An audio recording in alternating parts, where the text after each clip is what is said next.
Well, Greg, as you know, every organization has a culture, right? And we decided that we needed to be more intentional about what we wanted our culture to be. We wanted that for our customers, our residents who live here, and everyone we serve. And we also wanted that for our associates, especially as the labor market gets more competitive and as the senior living industry is more competitive. How could we leverage the culture to help live out our mission, our vision, and our values?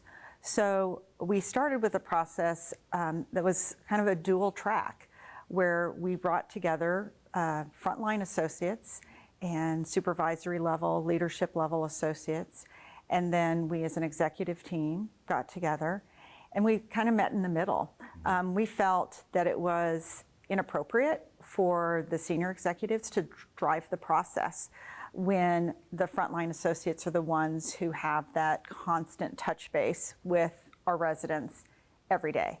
And so there was a lot of dialogue and there was a lot of discussion and a lot of disciplined hands-off by the executive team to let it shape its course more organically.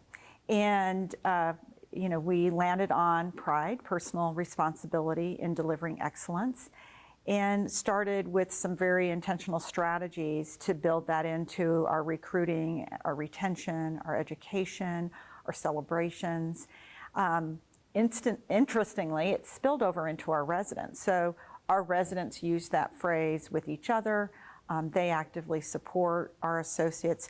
We felt that investment in our associates would ultimately give our residents and other customers a better experience with John Knox Village. So we saw it as a multi-phased, multifaceted, and I don't want to call it an initiative because that sounds like it has a beginning and an end. It did have a beginning with that process. The end is nowhere in sight because we keep trying to build on that, enhance it, learn from it, and leverage that toward our goals. So you mentioned, I'm sorry, you said pride and? Personal responsibility in delivering excellence.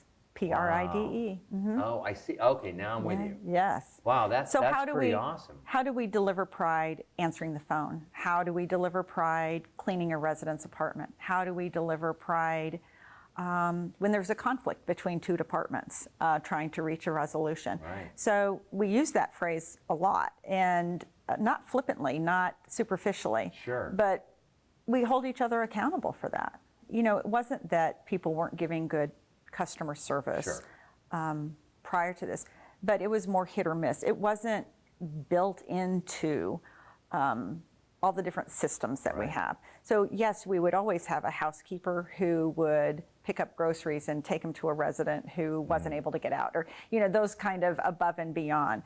But this kind of elevated the structure that allows associates to comfortably make decisions and creates more continuity across our entire campus. You've been on our campus, it's large, we have lots of buildings, we have lots of services, programs, and amenities. Being consistent across all of those 24/7 is a challenge. Sure so is. That's what we're always working toward. And do we fall short of that sometimes? Yes, we do. Sure. But we know how we want to get back on track and why that's important.